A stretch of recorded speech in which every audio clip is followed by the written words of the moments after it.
Hey guys, so we are going to work on watercolors today. And what we want to do is make sure we have the right paper. So do make sure that you have that textured, thicker paper that came with your stuff. Okay, it is a textured paper. And then grab some tape, some masking tape. Scotch tape tends to kind of hurt your paper a little bit more. Painter's tape is great too, but all tape tends to be a little extra sticky. So what you want to do is take the masking tape and actually peel off a chunk, and then you are going to take the tape and you are going to put it on your shirt or your pants, and you're going to kind of tap off some of the stickiness. So 3, 4, 5 times will do the trick, and then you are going to tape down your paper. And you want to do this on all 4 sides. So again, ripping the tape, and then sticking it on your shirt or your pants, and then taping it down, giving yourselves a nice border as you go. And we're going to do this on all 4 sides. If you only do it on 2 of the sides, you will still end up with a little bit of bubbling from the watercolor, and we want to prevent that as much as possible. Okay, so again, rip the paper, tap it on your clothes, and then go ahead and tape it down. Move my paints out of the way for a second. And then one last time, rip, de-sticky, and then tape down. All right. And then I'm going to put my paints in my place. I am right-handed, so I'm going to keep my water and my paints on the right side of my paper. That's just a good rule of thumb. If you are left-handed, then you can go ahead and put them over here on the left side. The next thing that we're going to do is we are going to set up our paper for today's exercise. So we are going to do some different techniques with watercolor to kind of get you all warmed up and get you back into using water, paints, a brush, etc. The first thing I'm going to have you do is split your paper in half. You don't need to measure with the ruler if you don't want to. You can eyeball it, but if you would prefer to measure, go ahead. Just try to make sure it's sort of in the middle and sort of straight. And then add your line there. And then you're going to go ahead and we're going to make 8 sections. So we're going to split in half again, vertically. Just do your best, eyeball it, draw a line down. And then you're going to split each side in half, and that will give you your 8.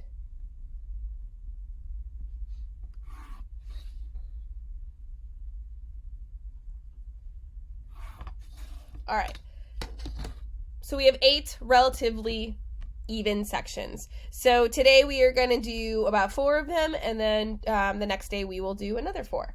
So some of them require some dry time, which is kind of why we're splitting this up over a couple days. All I care about is that you are giving your best effort and that you are trying the techniques. Every technique is a little different, and they kind of come with different sort of results. All right, so the first thing we're going to do is we are just going to kind of talk about our brushes and our papers. So I have a different brush than you do. I actually didn't bring a kit home that had a brush. Your kit came with a brush. It's not the fanciest brush in the world. If you have other brushes at home, you're welcome to use them. I happen to have a travel watercolor brush, so this actually comes apart, and I can fill this section with water. And so I can use it that way, or I can use it like a regular brush, and that's how I'm doing that today with my cup of water. Okay, so I've got a nice clean cup of water. I'm going to get my brush wet to start. Okay, and the first thing that we're going to do is we are just going to do a kind of a flat wash on our paper.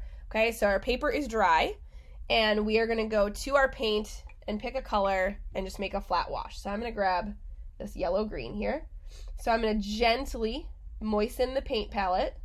Okay, let the water stand on the top of the paint for a second. And then I am going to just gently wipe my brush. And that's how I'm going to pick up my paint. We never try to scoop watercolor. Watercolor is small on purpose. It goes for a long time because water is what activates it. So like 90% of your paper is going to be water. The other 10% will be pigment. Okay, so I have picked up my color, and I am just going to attempt to just paint a flat wash in my square. I'm going to need to re-dip my brush, go back and pick up a little bit more color, and then I'm kind of overlapping as I go and blending it together. Your brush strokes are important, just like when you draw. So we want to make sure that we're kind of overlapping, going back and forth, and making sure our brush only changes direction when we're trying to make like a sharp edge or a line.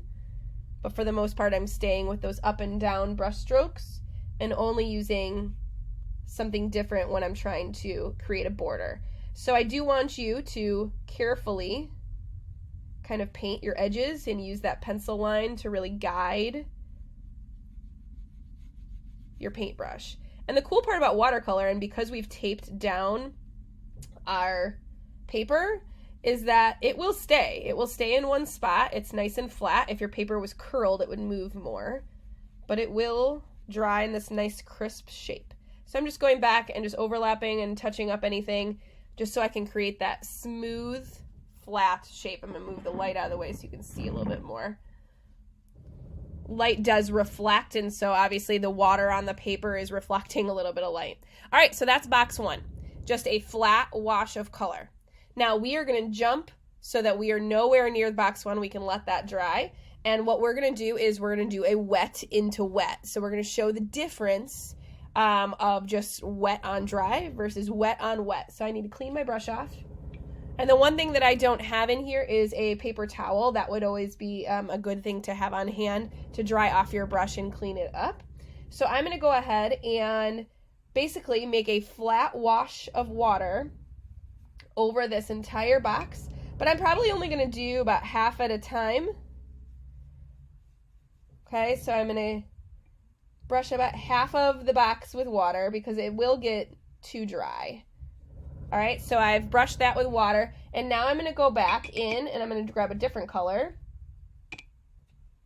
So my paper is wet, and you got to move kind of fast, otherwise it will dry. And I'm going to drop in. And because I am working already on a wet surface, the paint is going to react differently. Okay, so it's sort of cool. It looks kind of like fireworks or like kind of rocks and geos where they have those like crystals in them. And you'll notice as I go to pull down and add more water, then it also is going to help drag that paint down and kind of expand on what's happening in this wet into wet box.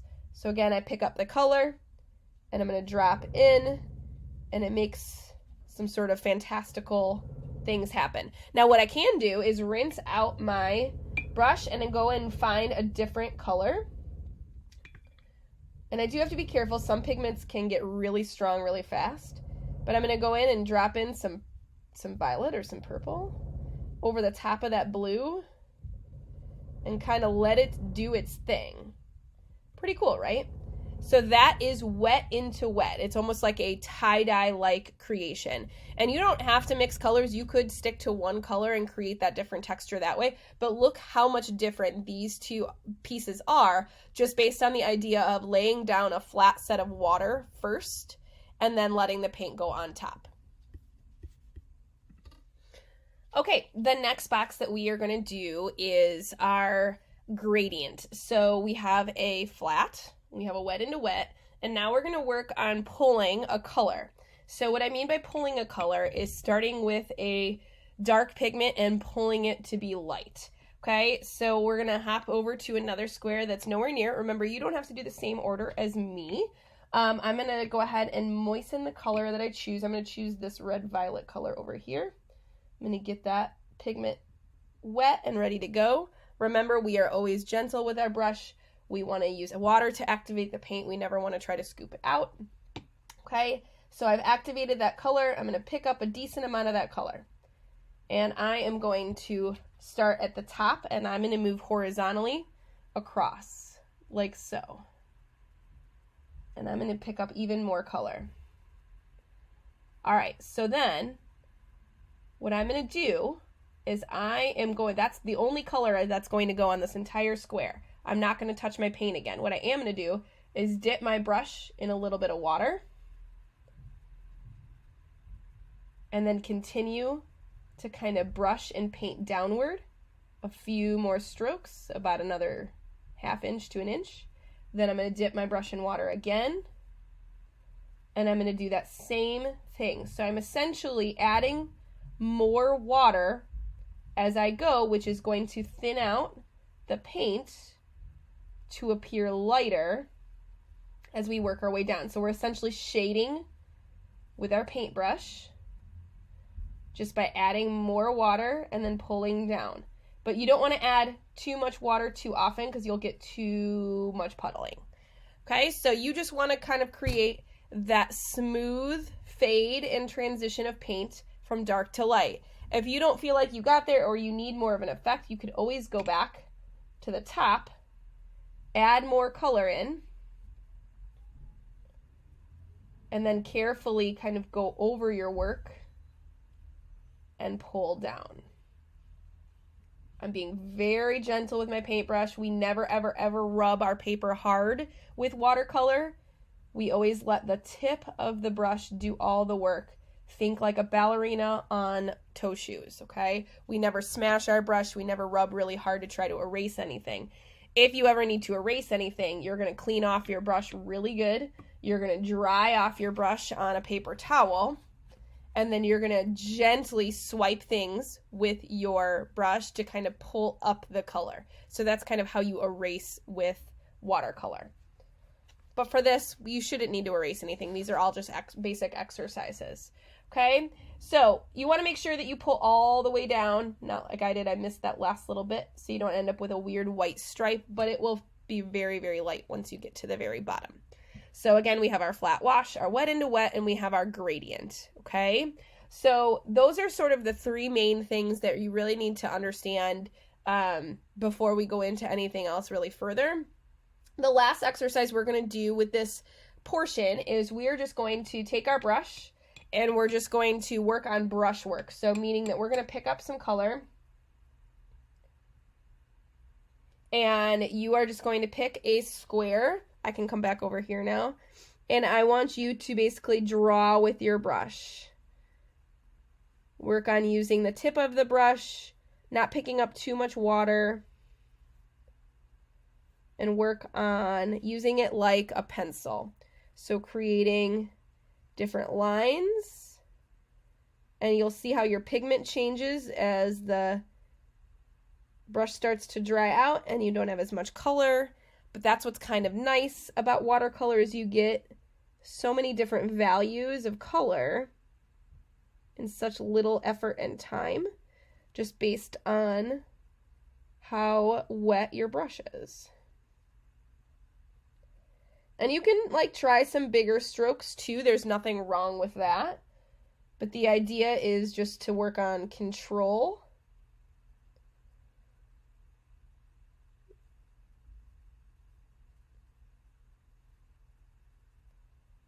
And just using your paintbrush like a pencil. Or a marker, however you want to think of it.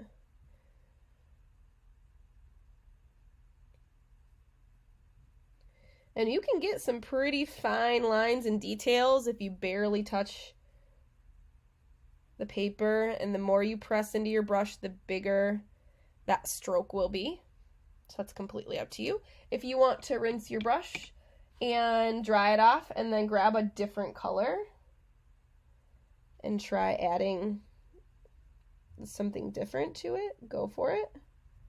I'm just making up kind of a design and pattern as I go. There's nothing required here. It's just for you to play, but try to be very purposeful in your movements. I don't want to see any like just scribbling on your paper.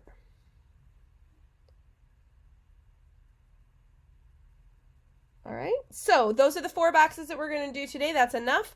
And tomorrow we're going to play with some special effects and we're going to talk about a little bit more. All right, have a good one, guys.